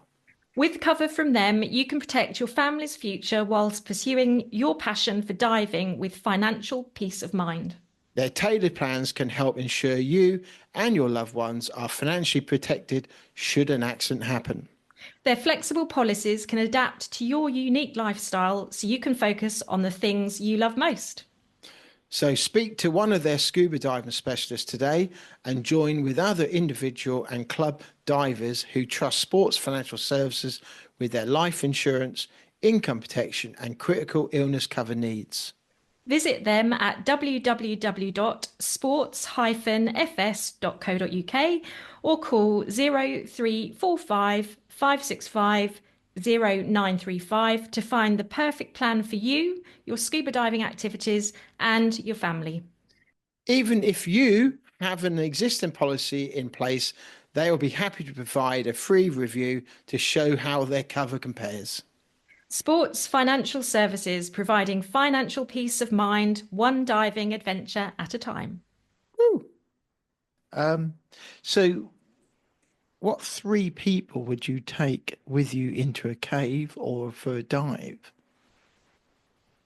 Well, that is a very interesting question. I would have to take Jacques Cousteau, because who wouldn't want to dive with Jacques Cousteau? I think he was obviously one of the biggest diving visionaries, groundbreaking stuff. He did a lot of cave diving actually at his time. He did things like, rather than all those amazing sort of expeditions with corals and marine life, he did things like exploring the Britannic and stuff, at a time where the word technical diving didn't exist. Very similar, and for the same reasons, I would take Jack Exley, the grandfather of sort of modern cave diving, especially having been very lucky, having been the next diver after him in our expedition areas in the north of Mexico. I mean, that's it's more of a coincidence, but it made me appreciate even more what he did, as early as the 70s and the 80s. Many of his places we will never reach, or will never dive to 270 meters or something like this, like these are accomplishments that probably will hold its place in time for many years. So Jacques Exley, Jacques Cousteau, and then probably, to be honest, somebody from my family, because none of them dive, and I think they have no idea what I'm really doing. They kind of know, but they think I'm standing with flip-flops on the beach. Do they snorkel? In the Caribbean. No, they're very unsporty. They're very afraid of living things, I think, So I tried to teach my sister dive class once. She just could not. I took her for an intro dive, and she calmed down, but she was really panicky underwater. But my parents have always been super supportive in what I do, but I think they just can't fully picture it, which that would be awesome. Just, I don't know, taking my mom for a dive. I think she's 81 years, she almost drowned when she was a little child. She can swim, but she absolutely hates anything more than her bathtub, I think. But taking her diving, that would be awesome, of course. Yeah, it's special to share it as well. Yeah, for sure. Yeah. And then our final question, if you could have a billboard that the whole world could see, and you could put a message on it, or a picture, or a video, what would you put on your billboard? I think I would steal the message from Nike, just do it, basically. I think that just, for me, that just sums it up in 3 words. Just do it. You know, if you have something in mind, don't be afraid to dream big. I would probably add 3 dots and add with love and compassion, you know, because especially in the sort of technical world, you know, there's a lot of egos involved. There's a lot of machismo involved with sort of, you know, diving and technical diving. So I think sort of being kind to other people, even if you're doing maybe, you know, some not everyday stuff, goes a long way, you know, in how you behave to others. But I think the recipe for doing what you like to do is just go out and do it. You know, find a bunch of people that you admire, you know, where you can. I'm a huge fan of mentorship, where you can learn things and just involve yourself, show up, you know, whether it's wreck diving, whether it's, you know, there's so many areas of diving. Diving is really more of a lifestyle than a sport, you know, and many people drop out. We all know the problems with diving. If you haven't dived for a long while, it becomes more hassle to go diving again. But at the same time, you know, like, I would love to be involved in underwater photography. I just haven't gotten around yet to learn that, you know, or going on big safaris underwater where I watch, I don't know, sea life, you know, around the world. And I hope that one day I find more time to pursue those things. So I think I might not always obviously stay as active as I'm now with cave diving, but I hope I always stay associated with diving in various ways, you know, because I think it's a lifestyle statement rather than just a sport, let's say. Yeah, that's really true. Yeah, great answers. Yeah. So for anybody listening out there, if they wanted to follow you or sort of maybe make contact, reach out, where is the best place for people to find you? Have you got social media platforms? Listen to the BiG Scuba podcast. Very No, good. I'm a little bit old school. I am on social media. I'm on Facebook, but I am only on Facebook. I never signed up to Instagram or TikTok or whatnot. I think I have a bit, I can sometimes fall a bit into of the negativity of the social media world. I was for years not on social media at all. Then friends told me, oh, as a diver, you have to be on Facebook. Okay, I became member of Facebook, and then people said, "Oh, now you have to be on Instagram." And I think by that time I had high enough self-esteem to say, "No, I don't have to do anything really." So I do follow diver stories on Facebook. I do post myself occasionally when we get up to any new adventures. But yeah, pretty much Facebook is the best place to find me, or find me here in the caves. Basically, I'm always happy to meet up and talk with divers and go for a dive. Yeah, well, we'll put the link to your Facebook page in the show notes. And yeah, you've got some amazing pictures on there. I had a look earlier and it's just incredible. So lots to inspire people. Yeah.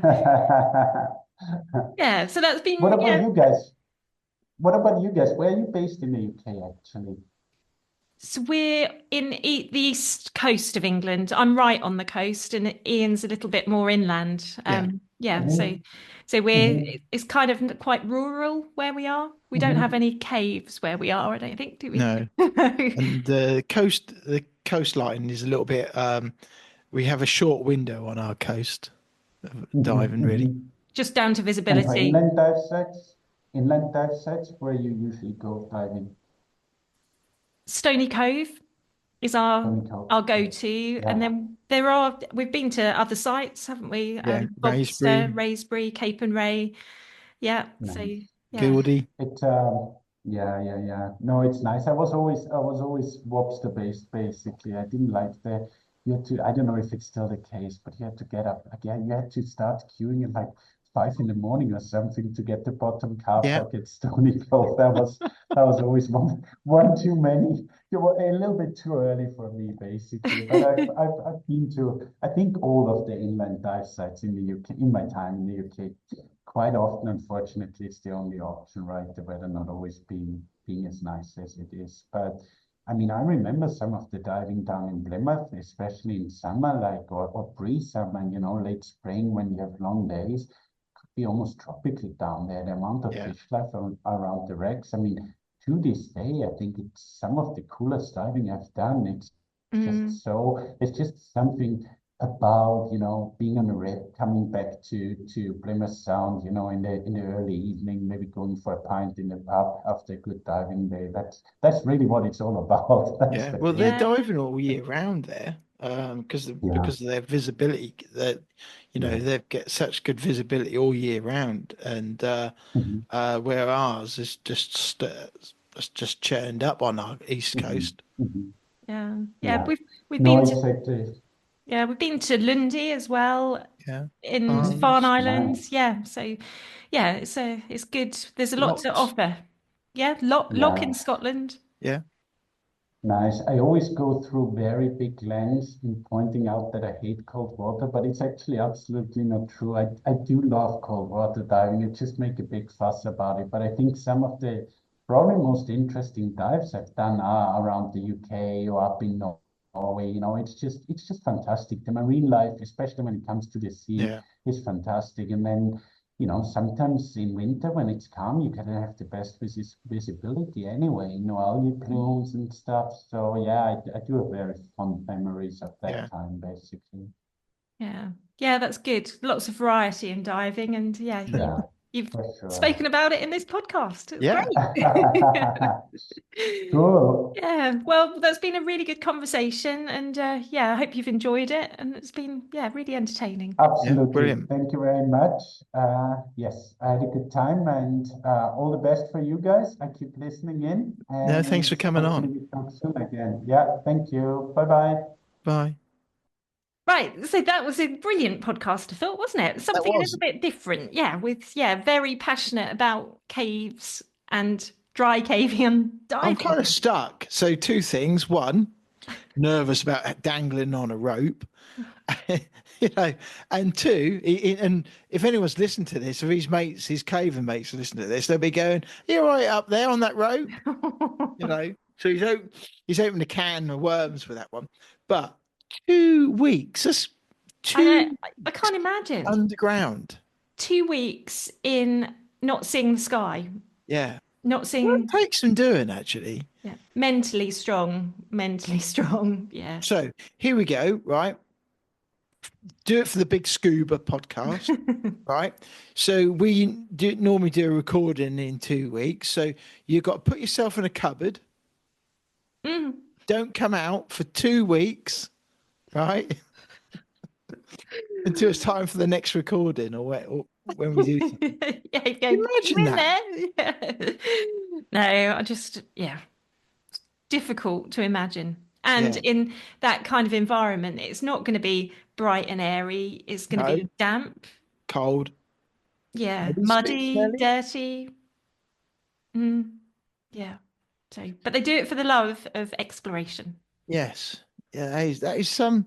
I don't think when you think back of all the cave divers that we spoke to, and we spoke to quite a few cave divers. I could be wrong in what I'm about to say, and let's face it, I often am. I don't remember anyone else ever saying to us that they go into a cave and will stay in there for like 2 weeks. I know I know Andy has said to us, he takes stuff down there. I think Thomas have took stuff down there, and they camp George as well, Christina. Crystal. They'll take stuff in there and they'll stay overnight or whatever. But 2 weeks, that's something else. And also that kind of puts into perspective the distance of penetration into a cave is just incredible. And the natural world, what's under the surface of our earth, under the ground that we walk on. Yeah. And I like how communication, if they're under there for 2 weeks, they obviously thought about communication. So running a phone line. I've not heard that before. No. And I thought, wow, that's something else actually. But it's all important stuff because you're basically clambering into the center of the world, and something goes wrong. They are the cavalry, aren't they? They are like you said, it's the diving community. They're the ones that are equipped and specialists in Yeah. rescuing. Yeah. They know that environment. And, you know, it is a totally environment that's alien to you and I, isn't it? I To don't think that I could do. extent. I don't think. I'm pretty sure I could do 2 weeks underground. Well, No we way. we did the Wookiee hole experience. Imagine being stuck in there 2 weeks. No. Nothing against Wookiee Hole. Wookiee Hole experience was a great It was experience. fun, yeah, But it but was not nice having a cup of tea after I'd done a couple of hours in it afterwards. yes. And it was also very good. He's just do it, but then he added the bit about love and compassion within that diving community as well, which I think is very important. I think it is with the. I think you've got the community with the diving world, but I think when it comes to cave diving, I think it's particularly on its own in that respect there. Yeah. Yeah, because they know, when you look back at George, what happened to George, there were so many people come forward. Yeah, the Thai cave rescue, and the amount of people involved in that. But if you look at what happened in this country with George, when George, and we spoke to George, when Oh, did we speak to a couple of George? years ago, I would have thought. You Yeah. know, for people who don't know who we're talking about, George, Leanne. Yes. He'll probably, if he's listened to this, we'll go, that's not how you pronounce my name. But anyway, George, when George had his accident, and there was hundreds of people that come forward within, as soon as they heard there was a problem, From all over hundreds the of people country come as forward. well. In fact, they were, sending people away because they've just got so many people, and they are the emergency, they are their own emergency services. Yeah, yeah. And the BBC in the UK made a documentary about George, and even watching it, you really get the feel for that community and the pulling And together. he was in this country where we've got main roads, Mm, reasonable access that you can get to within, I don't know, let's face it, in this country, if you're in Birmingham, which is the centre of the country virtually, you'll get there in a couple of hours, won't you you? can But get anywhere within a few hours. But 7 days. 7 days. you probably could That is travel around the serious. world in 7 Well, this is what I'm days. saying. If I got on a plane tomorrow, you think where I could get to in 7 days, Yeah, and he made a good point. You could get to the base camp of Everest within that time, yeah, and that's easier to get to. yeah. The extremes of the world. It does take a certain character, I think, definitely. Yeah, no, I really enjoyed that. It was good. Yeah, and there's no ego, nothing. No, but he also did indicate that there is egos, Of course there is. which Yeah. there is in whatever discipline of diving you operate in, whether it is rec, caving, recreational. But you will always get that, to a certain extent with, and I think it's a lot of it's a male thing. We're like it in the gym. Most people are like it, when they go. I think when they start getting into something, there's a certain element of ego and competitiveness, Yeah. and I think maybe some people need that. I don't know, maybe. But yeah, it's how it's dealt with, and as long as it's not, with aggression and It can be a negative thing, definitely. Yeah, and that exactly. can be self crucifying as well, because if rather than, and it's like being in the gym, and the ego can push you on to do heavier weights, but if the technique's not right, that's when you could come a cropper. Exactly. Yeah, no, it goes across all aspects of life, really, doesn't it? So But interesting hearing what he had to say, and another aspect to cave diving that actually we've not had before. no, and I did mention fitness because physically he must be incredibly fit. Yeah, definitely got Yeah. to So it just Listen to- shows. when we've had Christina on. Christina's talked about carrying all the gear, because Yes. the trucks only go so far. The rest of it, you've got to lumber all this weight you know, and there's no, well, I'll carry it for you, dear. It's, you know, it's all hands to the pumps. And you're carrying like 2 weeks worth of gear. You've got your food, your bedding, your cooking, everything, haven't you? Lighting, batteries. Yeah. Just think, you've even got to take your toothbrush. Mm. What if you know, because you don't not clean your teeth for 2 weeks. Imagine that. No, no. And hopefully, like we've seen in the past, they bring out all their waste and litter, literally everything out of the cave. We didn't ask that. No, Good point. I did think it, but we have had that from other guests where they do literally don't leave any trace in the cave because it is pollution. Yeah, and we don't know that because we didn't ask the question. But as a comparison, when you see these photos of people up in Everest, where you know there's bodies, there's tents, walls, tents, mad. My belief is that if you can get the stuff there, you can get it back. You can get it back. Yeah.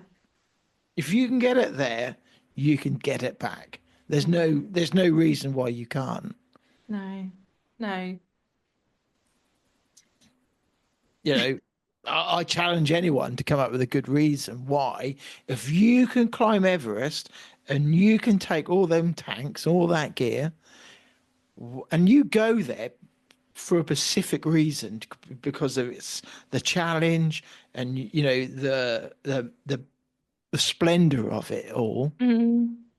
Why would you then leave all your rubbish up there? Yeah.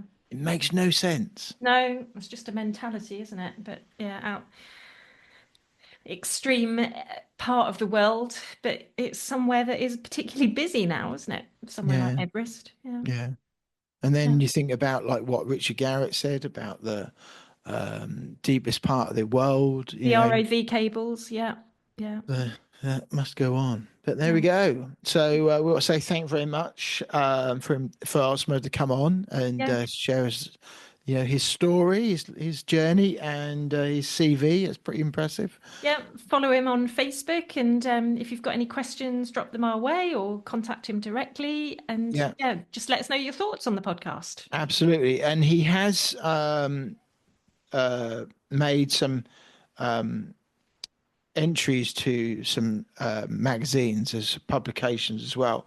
I was having a quick flick through. So Quest magazine for GUE, Association for Mexican Cave Studies, and Death Coral Caver as well. He's made some inserts to that as well. And also awards for 2024 as a Fathom Explorer. So, there's quite a lot which we didn't really cover, really, that he's done. So. Yeah, but no, it was good. And that was a good way to cover lots of things, and including his career as well. Yeah, brilliant. Well, we better say we've already said that already in this episode. You would have heard the adverts, but we want to say thank you because these episodes are sponsored by the lovely people at Narked at 90, and they are beyond technical. They certainly are. And also these episodes for this one is also sponsored by Sports Financial Services, who specialise in life insurance, and particularly for people that do dangerous or active sports. So you need to make sure you're covered for your life insurance and make sure all the boxes are ticked if something should happen. Yeah, so make sure we should have asked him as well about life insurance, but I'm sure he's probably got all that covered. He'll go, what? Life insurance, what's all that? So there we are. If you're diving, and today's Valentine's Day as well, so if you've got a romantic dive coming up this weekend, let us know where you and your dive buddy are going to be diving. Exactly. Yeah. Right then. That was the BiG Scuba podcast. Thank you for listening. Thank you for downloading, and see you on the next one. See you next time. Now that does wrap up today's episode of the BiG Scuba podcast. But if you want to hear more from the podcast, make sure you hit that subscribe or follow button depending on what platform you are listening on. That way you will never miss an episode from us. But If you are listening on Apple Podcasts and did enjoy what you heard today, we would really appreciate it if you head to the show page to leave a 5-star rating and review. It really does help us. If you do, please take a screenshot of that review and send it to us on Instagram, and we'll give you a shout out to say a big thank you. If you have any questions for us or anything that has been mentioned in today's episode, be sure to reach out to us on any of our social media platforms or send us an email. The links are in the show notes. We will get back to you no matter what. If you have made it to this point in the episode, we both want to say a big thank you for tuning in, and we'll see you on the next episode.